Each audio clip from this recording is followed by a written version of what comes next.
72 గంటల్లోనే ఫోన్ లోని అద్భుతమైన జ్యోతిష్య పరిష్కారం చూపిస్తారు. నమ్మండి, నమ్మకపోండి, ఇది నిజం. శ్మశాన కాళి రుద్ర చౌడీదేవి ఆరాధకులు నంబర్ 1 వశీకరణ స్పెషలిస్ట్.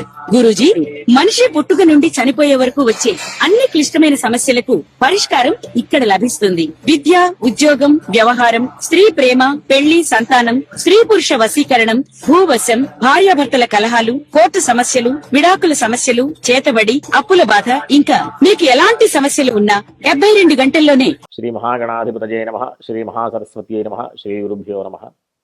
శ్రీ లలితా మహాత్రిపుర సుందరీ పరాభట్టారికాయై నమః.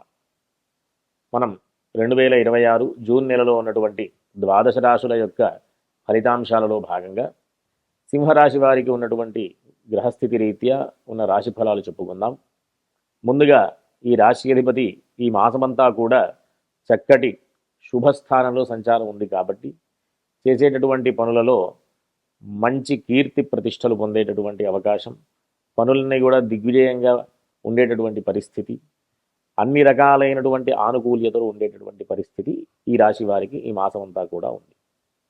కాకపోతే కాస్త ఆరోగ్య విషయంలో జాగ్రత్తలు అవసరం. ఎందుకంటే అష్టమ శని, ఆరోగ్య విషయంలో కాస్త ఇబ్బందులు ఉండేటటువంటి అవకాశం ఉంటుంది కాబట్టి ఆ ఇబ్బందుల నుంచి కూడా అధిగమించేటటువంటి ప్రయత్నం చేయాలి అని అనుకుంటే ప్రతిరోజు కూడా చక్కగా హనుమాన్ చాలీసా పారాయణ చేయడం ద్వారా మంచి ఫలితాలు పొందేటటువంటి అవకాశం. ఇంకా ఏంటి అంటే ఈ అష్టమ శని నుంచి మామూలుగా ఎన్ని సంవత్సరాలు అయితే ఉంటుందో అన్ని సంవత్సరాలు ప్రతి సంవత్సరం కూడా నల్ల నువ్వులు దానం చేయడం ద్వారా ఆ అష్టమ శని యొక్క ప్రభావం తగ్గేటటువంటి అవకాశం ఉంటుంది. వీరికి ఈ రాశి వారికి, సింహరాశి వారికి ఉన్నటువంటి భూగృహ సంబంధమైన విషయాలలో కానీ, ఆర్థిక సంబంధమైనటువంటి విషయాలలో కానీ, ఉద్యోగ సంబంధమైనటువంటి విషయాలలో కానీ అనుకూలమైనటువంటి రోజులు. ఉద్యోగపరంగా కాస్త చికాకుల నుంచి అధిగమించాలి అంటే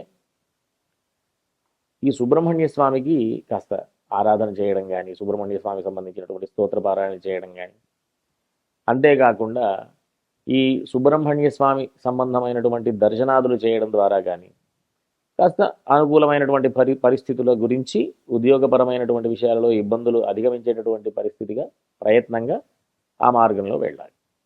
మిగతా ఆర్థిక విషయంలో చక్కటి అనుకూలమైనటువంటి పరిస్థితి, కుటుంబపరమైనటువంటి సౌఖ్యం, ఈ రకంగా అన్ని రకాలైనటువంటి ఆనుకూల్యతలు కూడా ఉన్నాయి.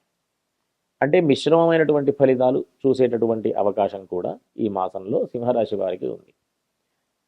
ఈ మిశ్రమమైన ఫలితాలు కూడా దాంట్లో భాగంగా ఈ రాశి అధిపతైనటువంటి రవి యొక్క సంచారం అనుకూలంగా ఉంది కాబట్టి ఇంకా ఎట్లాంటి ఇబ్బందులు ఉన్నా సరే అధిగమించేటటువంటి అవకాశం కూడా ఉంది. కాబట్టి వీరికి, ఈ సింహరాశి వారికి విదేశ సంబంధమైనటువంటి ప్రయత్నాలకి అనుకూలమైనటువంటి రోజులు, ప్రయత్నాలన్నీ కూడా సఫలమవుతాయి. విదేశాలలో ఉన్నత విద్యలు చదవాలనేటటువంటి ప్రయత్నం కూడా సఫలం ఉంటుంది. కాబట్టి అందరూ కూడా చక్కటి ప్రయత్నం చేస్తూ ఉన్నత విద్యల్లో ఇంకా ఉన్నతంగా వెళ్ళాలని ఆశీర్వదిస్తూ, మిగతా అందరూ కూడా చక్కగా ధార్మికమైనటువంటి మార్గంలో వెడుతూ సత్ఫలితాలు పొందాలని ఆశీర్వదిస్తూ స్వస్తి. శ్రీమాత్రే నమః. మామూలుగా ప్రతి ఒక్కరి జీవితంలో ప్రధానంగా ఆడవారి యొక్క పాత్ర ప్రధానమైనటువంటి పాత్ర వహిస్తుంది. ప్రతి కుటుంబంలో కానివ్వండి, ప్రతి ఒక్కరి జీవితంలో కానివ్వండి, ఈ ఆడవారు ప్రధానమైనటువంటి తీసుకోవలసినటువంటి జాగ్రత్తలు, చేయవలసినటువంటి ఆరాధనలు ఇవి తెలుసుకోవడం ద్వారా మనం సరైనటువంటి మార్గంలో వెళుతూ మంచి ఫలితాలు పొందేటటువంటి అవకాశం ఉంటుంది. కాబట్టి మనం సహజంగా సహజరాశి చక్రంలో కుటుంబ స్థానానికి, కళత్ర స్థానానికి అంటే వివాహ స్థానానికి సంబంధించినటువంటి ప్రధానమైనటువంటి విషయం ఏంటి అంటే ప్రతి ఒక్కరికి కూడా వివాహం దగ్గరకు వచ్చేసరికి ఒక కుటుంబంలోంచి ఇంకో కుటుంబంలోకి వెళ్ళేటటువంటి పరిస్థితి ఆడవారిది. కాబట్టి బాధ్యత ఎక్కువ అవుతుంది. కుటుంబపరమైనటువంటి దోషాలు ఏవైనా ఉన్నా, కుటుంబాన్ని సమర్థవంతంగా నడిపించాలి అన్నా, ఇంకా పెళ్ళి అనేది భార్యకి భర్త, భర్తకి భార్యకి సంబంధించినటువంటి విషయం కాబట్టి ఈ పెళ్లికి సంబంధించినటువంటి ఇబ్బందులు ఏమైనా ఉన్నా, పెళ్లికి సంబంధించినటువంటి ఆ ఇబ్బందుల్ని అధిగమించాలి అన్నా ప్రధానమైనటువంటి దేవత ఎవరు అంటే లక్ష్మీ అమ్మవారు.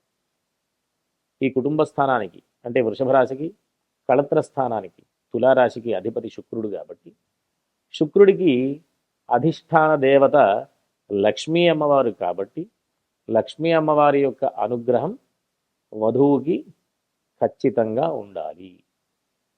కాబట్టే ప్రతి వివాహంలో పెళ్ళి పత్రికల్లో వధువు పేరు చెప్పే ముందు చిరంజీవి లక్ష్మీ సౌభాగ్యవతి అంటుంటారు. అందుకోసం లక్ష్మీ అమ్మవారి యొక్క అనుగ్రహం ఉంటూ కుటుంబపరమైనటువంటి దోషాలన్నీ కూడా పోవడానికి, కళత్రపరమైనటువంటి వివాహపరమైనటువంటి దోషాలన్నీ కూడా పోవడానికి ఆ లక్ష్మీ అమ్మవారి యొక్క ఆశీర్వచనం ఉండడానికి మనం ఆ రకంగా మన పెద్దవాళ్ళు ఈ వధువుకి పేరుకు ముందు చిరంజీవి లక్ష్మీ సౌభాగ్యవతి అని పేరు చెప్తూ సంబోధిస్తారు. అంతేకాకుండా ఈ కుటుంబపరమైనటువంటి దోషాలు అవన్నీ కూడా పోవడానికి కేవలం అమ్మవారి యొక్క అనుగ్రహం ఏ విధంగా కలుగుతుంది అంటే నిత్యకృత్యంలో ఆడవాళ్ళందరూ కూడా ప్రతిరోజు లక్ష్మీ అమ్మవారి యొక్క ఆరాధన చెయ్యాలి. లక్ష్మీ అమ్మవారి యొక్క ఆరాధన చేస్తూ ఒకవేళ పూజా కార్యక్రమాలు చేసుకోలేనటువంటి పరిస్థితిలో ఉంటే లక్ష్మీ అష్టోత్తర స్తోత్రం అయినా ప్రతినిత్యం కూడా పారాయణ చేయడం ద్వారా అనేక రకాలైనటువంటి దోషాలన్నీ కూడా పోతాయి. అంతేకాకుండా ఇంట్లో తులసి సేవ చేసుకుంటే ప్రతిరోజు తులసికి నీళ్లు పోస్తూ తులసి ఎప్పుడు కూడా సజీవంగా ఇంట్లో కళకళలాడుతూ, అంతేకాకుండా ఆ ప్రతిరోజు ప్రదోషం సమయంలో తులసి చెట్టు దగ్గర దీపారాధన చేయడం, ఇట్లాంటివన్నీ కూడా ఎంతో ఇబ్బందుల నుంచి అధిగమించేటటువంటి అవకాశాలని కల్పించేటటువంటి ప్రక్రియలు. చాలా చిన్నటువంటి ప్రక్రియలే కానీ మంచి ప్రక్రియలు అన్నమాట, విశేషమైనటువంటి ఫలితాన్ని ఇచ్చేటటువంటి ప్రక్రియలు. అంతేకాకుండా ప్రధానంగా ఇంట్లో ఉన్నటువంటి ఇబ్బందులన్నీ కూడా అధిగమించాలి అంటే అతిథి సత్కారం నిత్యం జరుగుతూ ఉండాలి. ఎవరైనా అతిథులు వచ్చినప్పుడు లేదు కాదు అనకుండా సేవాభావంతో వారిని చూసుకుంటూ వచ్చినటువంటి వారికి పానీయాలు ఆహారాలు ఇస్తూ ఆ విధంగా సేవ చేసుకుంటూ ఉండడం ద్వారా కూడా అతిథి రూపంలో ఉన్నటువంటి ఆ పరమేశ్వరుడి యొక్క ప్రసాదం కూడా మనకు ఉండేటటువంటి అవకాశం ఉంటుంది. కాబట్టి ప్రతి ఒక్కరూ కూడా సామరస్యంగా ఉంటూ చక్కటి ఫలితాలు పొందాలి అంటే లక్ష్మీ అమ్మవారి యొక్క ఆరాధన, తులసి సేవ, అతిథి సేవ, ఈ మూడు చక్కగా ప్రతి ఇంట్లో కూడా జరిగేటటువంటి ప్రయత్నం చేయాలి. ఈ రకంగా కేవలం లక్ష్మి అంటే ధనమే కాదు, లక్ష్మి అంటే జ్ఞానం అని అర్థం.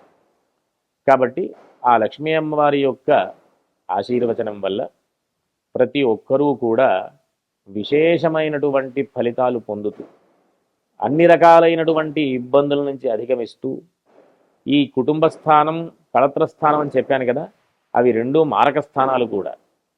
అంటే అపమృత్యు దోషాలన్నీ కూడా పోతూ చక్కగా ఆయుర్దాయం పెంచుకుంటూ ప్రతినిత్యం కూడా సేవాభావంతో అతిథి సేవ చేసుకుంటూ తులసి సేవ చేసుకుంటూ లక్ష్మీ అమ్మవారి యొక్క ఆరాధన చేస్తూ ప్రతినిత్యం కూడా దేవతా ఆరాధన మార్గంలో ఉంటూ అందరూ కూడా సత్ఫలితాలు పొందాలని ఆశిస్తూ స్వస్తి.